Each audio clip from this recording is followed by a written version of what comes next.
Welcome to week 13. It's Cognition 2. Let's get right to it. Alright, so this week we're talking about mental retardation. Now, mental retardation only affects 2% of the population, and this is your lower aspect of the population.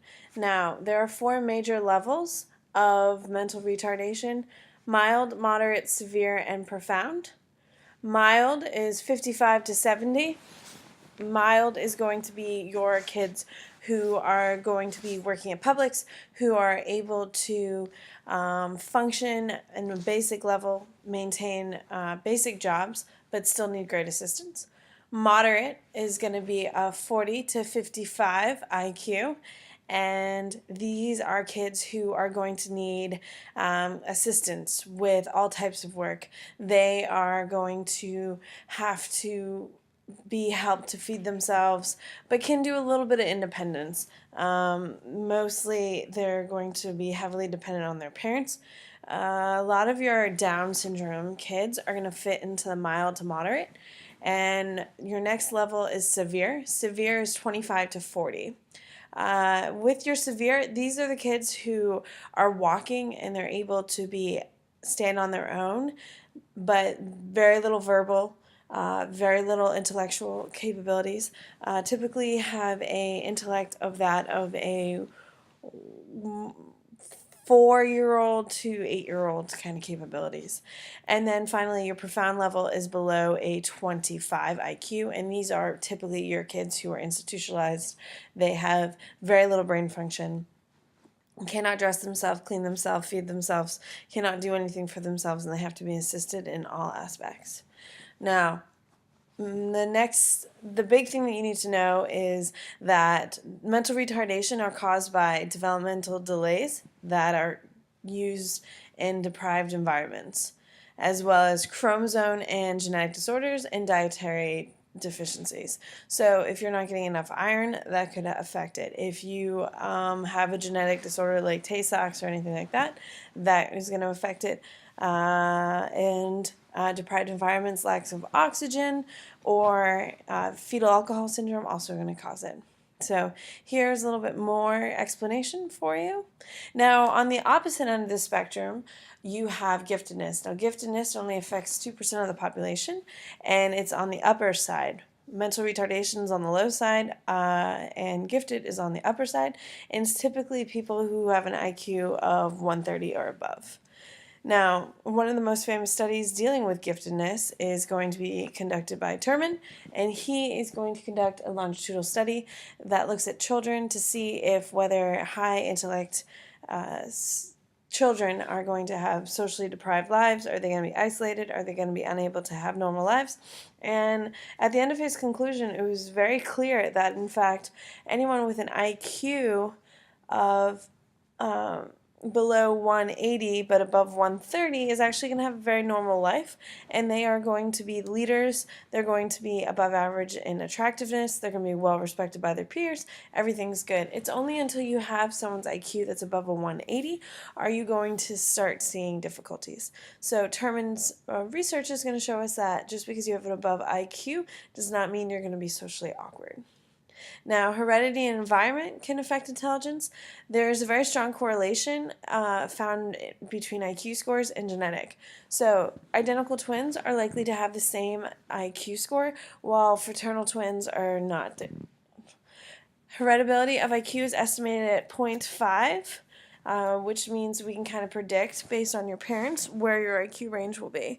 So if you and your future husband or future wife are very bright, you can typically, without any chromosome disorders or environmental effects, you will be able to have smart children, which is makes life easier.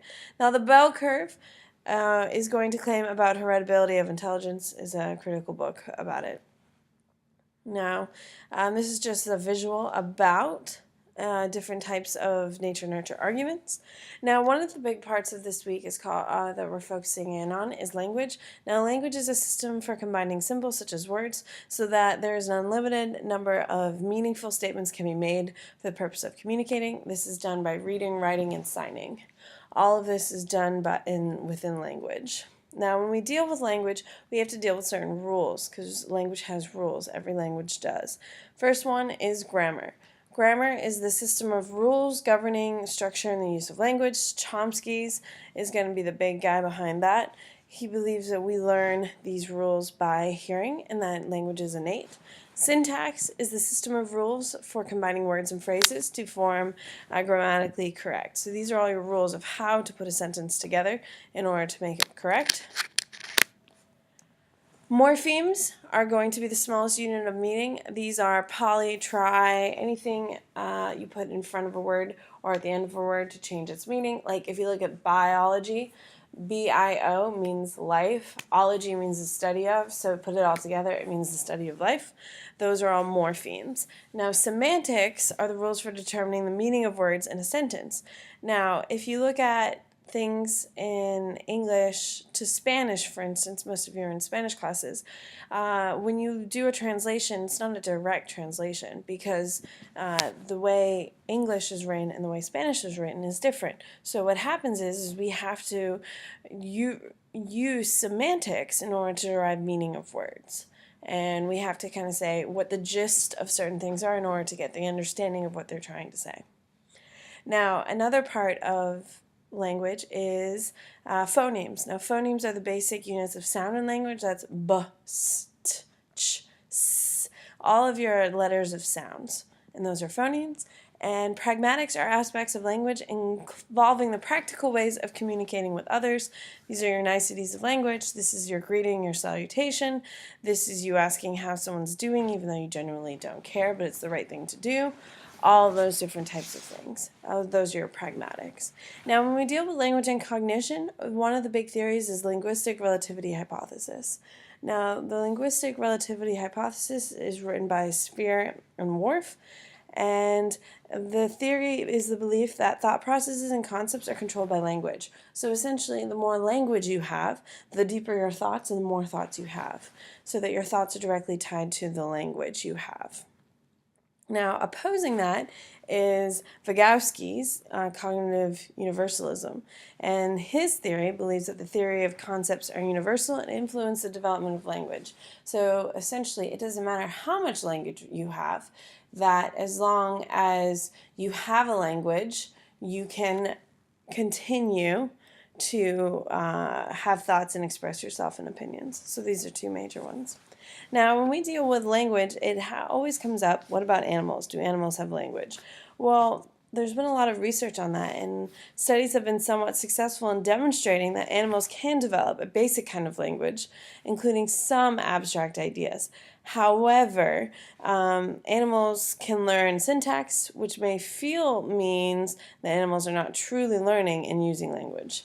Lack of syntax means that they don't really understand language.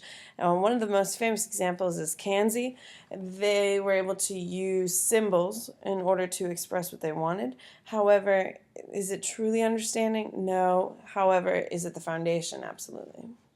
Now, one of the big things that one can do to improve your way of thinking is to do more mental activity. The more you use the brain, the better your brain becomes. So, by doing crossword puzzles, memory books, reading books, whatever you can to keep your brain fit is what's going to keep your brain healthy. Anyway, I hope you have a great week, guys, and thanks.